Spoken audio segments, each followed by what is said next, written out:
Malam itu sunyi, angin berdesir pelan, membawa aroma tanah basah yang khas. Di tengah hutan yang lebat, berdirilah sebuah pohon tua yang menjulang tinggi, memancarkan aura yang aneh.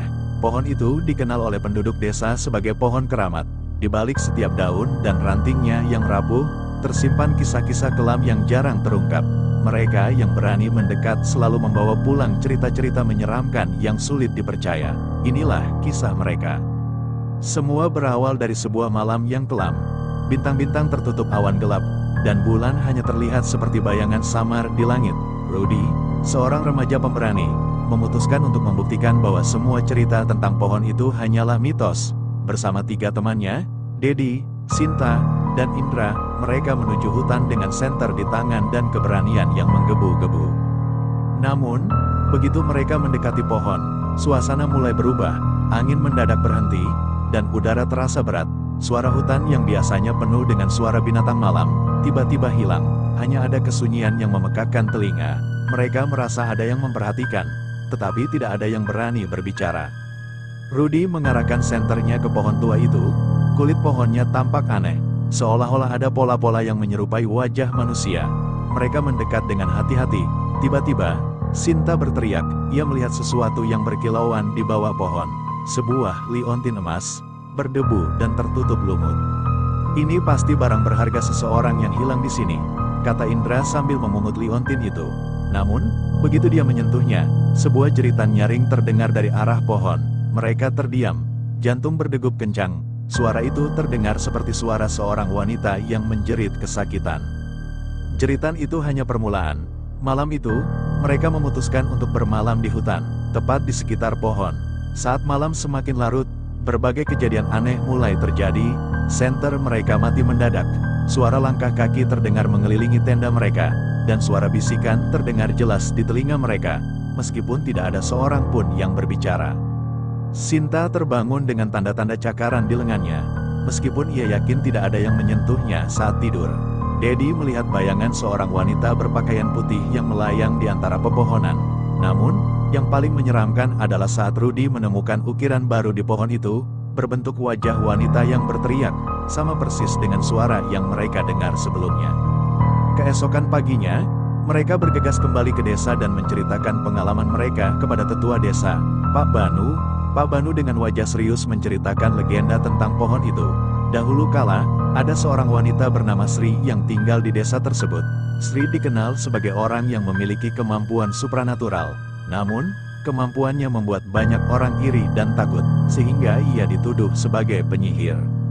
Para penduduk yang takut dan marah menangkap Sri dan mengikatnya di pohon tua itu, lalu membakarnya hidup-hidup. Sebelum meninggal, Sri mengutuk pohon itu, sehingga setiap orang yang menyentuh barang-barang miliknya atau berani merusak pohon tersebut akan mengalami nasib yang sama dengannya, dihantui sampai gila atau bahkan kehilangan nyawa. Rudy dan teman-temannya mulai merasakan konsekuensi dari keberanian mereka.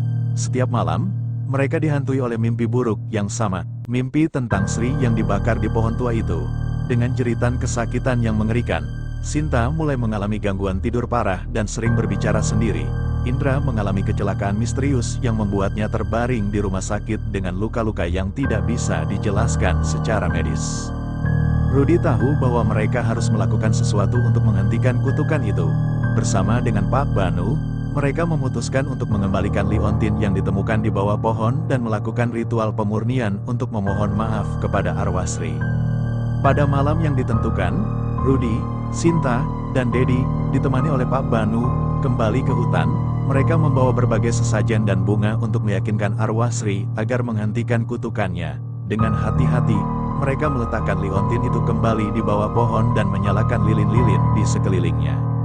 Pak Banu memimpin doa dan ritual pemurnian.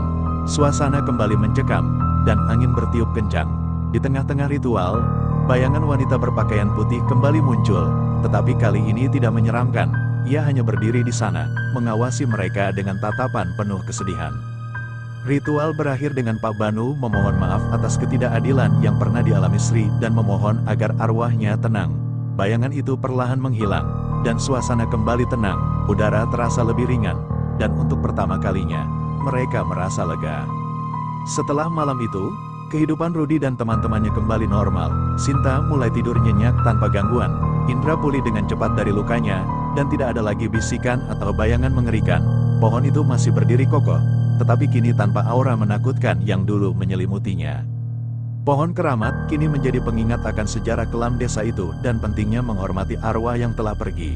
Desa kembali damai, dan cerita tentang pohon keramat menjadi legenda yang diceritakan untuk mengajarkan rasa hormat dan keadilan kepada generasi mendatang. Itulah kisah pohon keramat, sebuah cerita tentang keberanian, ketakutan, dan penebusan dosa. Semoga cerita ini bisa menjadi pengingat bagi kita semua untuk selalu menghormati masa lalu dan arwah mereka yang pernah hidup di antara kita.